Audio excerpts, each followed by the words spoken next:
get that pessimism out. Right. Positive thinking plays a huge role in how we approach things on a daily basis.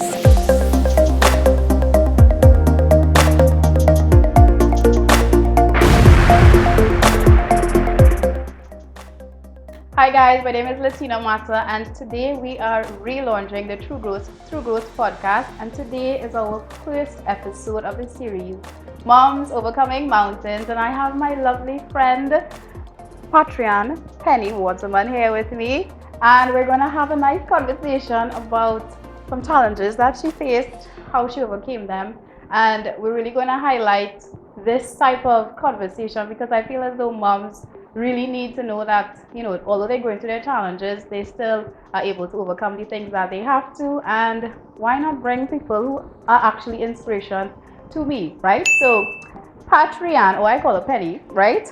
She is in career space, she's a procurement officer, right? She's also a special needs teacher. She is also a health and wellness coach. She is also doing her MBA in logistics.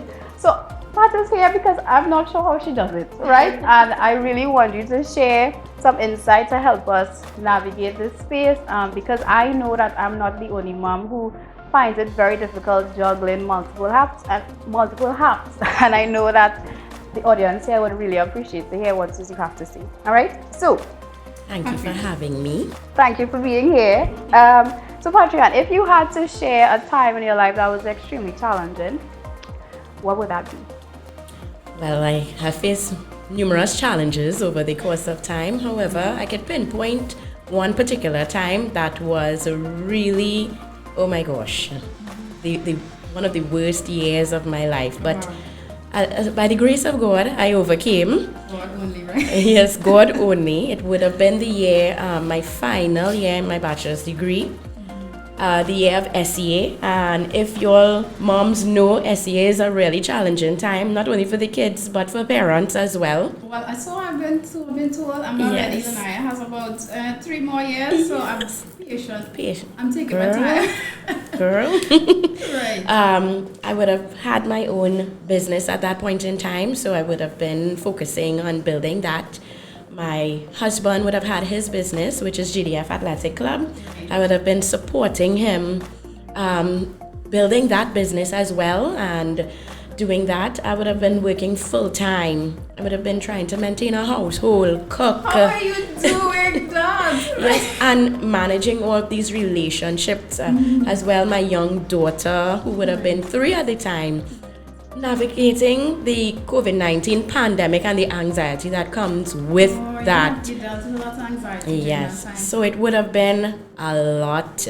It was really the most challenging time I can say of my adult life. Yeah. But I did overcome through the support of my family members, Right. prioritizing.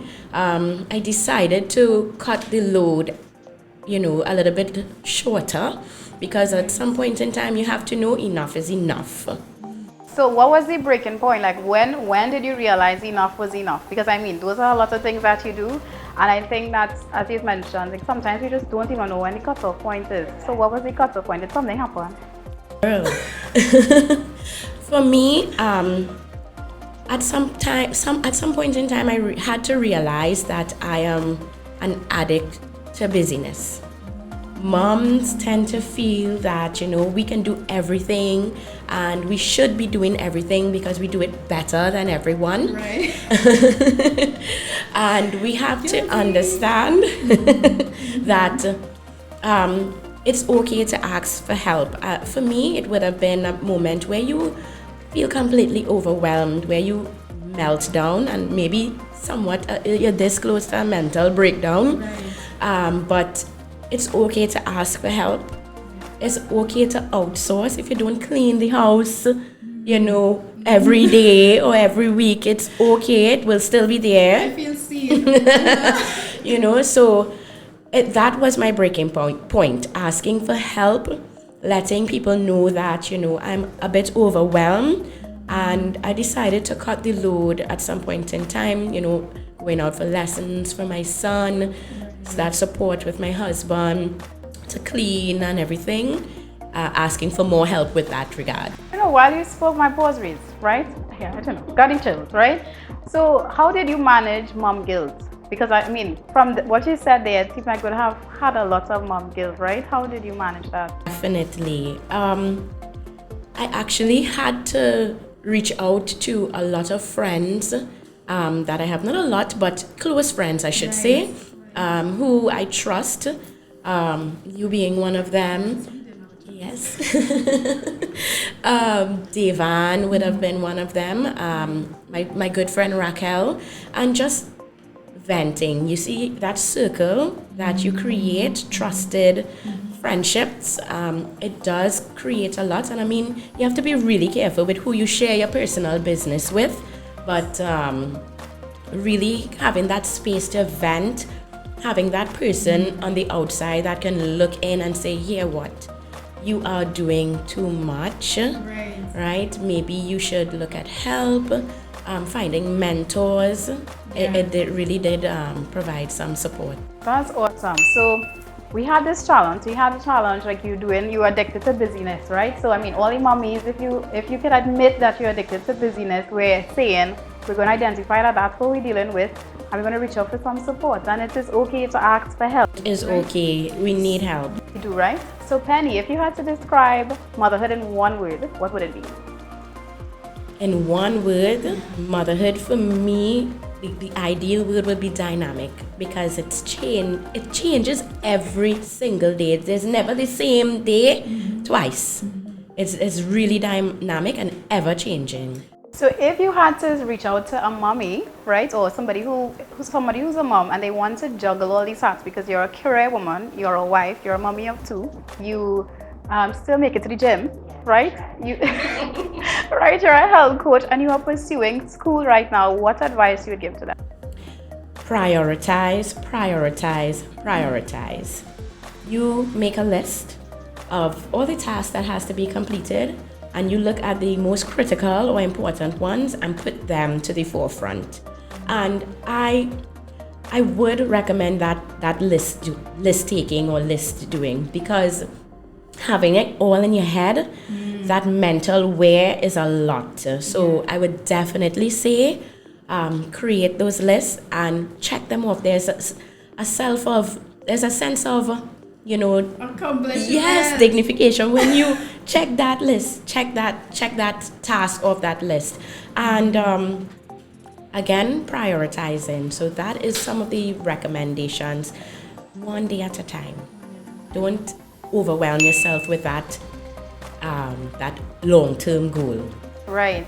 And obviously, when we have everything sort of here, what it does is create a lot of anxiety. Correct. Right? So it really does help us when we get to put that out on paper and we actually get to see, and we can make a map and be like, okay, this is things that you have to do. And it definitely feels way more manageable, right? So I know you have two kiddies, right? Boy and a girl. Yeah. Tell me a lesson that you were taught from each one. Oh my gosh. What lesson were you taught from either of them? So each child taught me different lessons on a daily basis.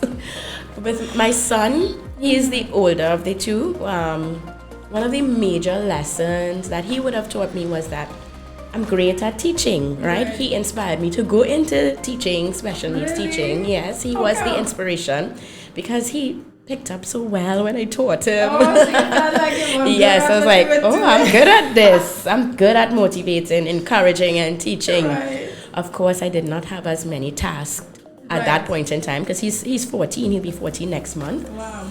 Life was a bit slower then. So he did teach me that I was a good teacher. Which you are. Good. So thank you, man. However, my daughter, she taught me that all that goes to hell. She is the ultimate diva. Oh my And she goodness. tests that skill of teaching, and teaching, with patience. Right. And I mean, I love her to death. I love both of them to death. But she tests me, and she has been teaching me to apply my patience. Yeah. Yes. Every day, daily. Even this morning. Really? Oh my gosh. What happened this morning? Tell us. Pure drama. Pure drama. Oh my get this? She cannot walk. She collapses. My feet hurt. It's drama, and I just have to like, okay, we're rushing. Come on, girl, let's go. Then a few decibels increase. Come on, let us go. A few decibels, but you just have to try not to take it. And that patience thing is a big one, right? I mean, we always have, I have one daughter, and I mean, they come into our lives to show us ourselves, right? And to show us the parts of us that we need to work on, and the healing that we have to do, and the virtues that we have to learn, right? Definitely. So, we're going to do a quick game. Well, quick game, we call that. All right. So, introverted or extroverted? You have to pick one, right? Extroverted. Pasta or mashed potatoes? Mashed potatoes. Night out with the girls or quiet time at a beach house? Night out with the girls. Yeah.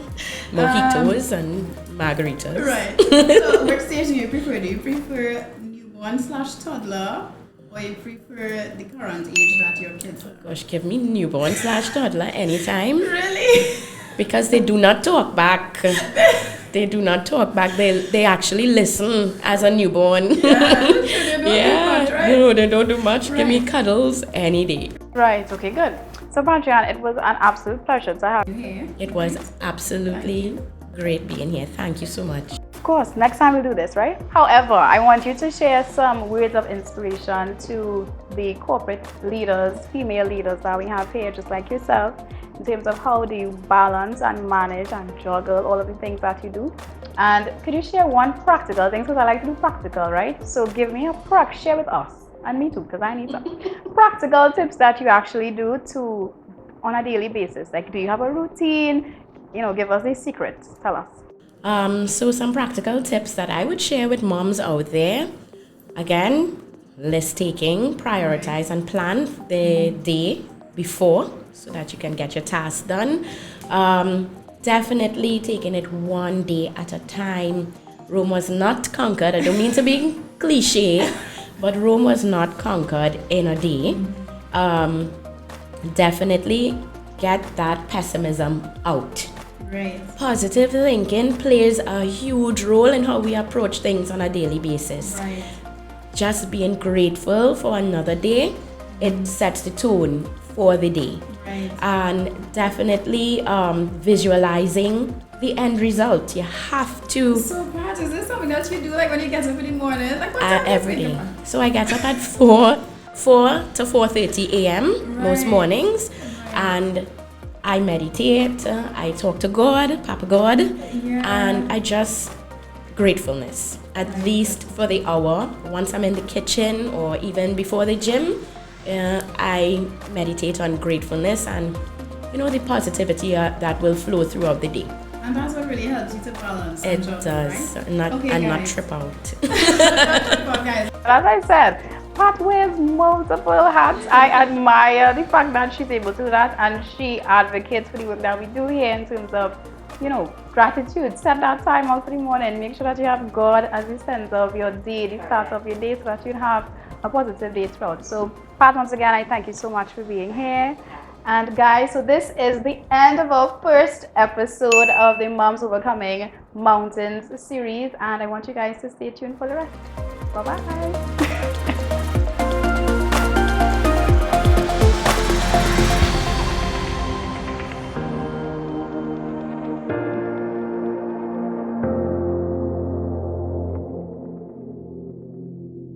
I don't really want to go into all your bio, like I want you to see, I want you to, okay, and then I would share what the intention of this is. Do I have to do that for every episode?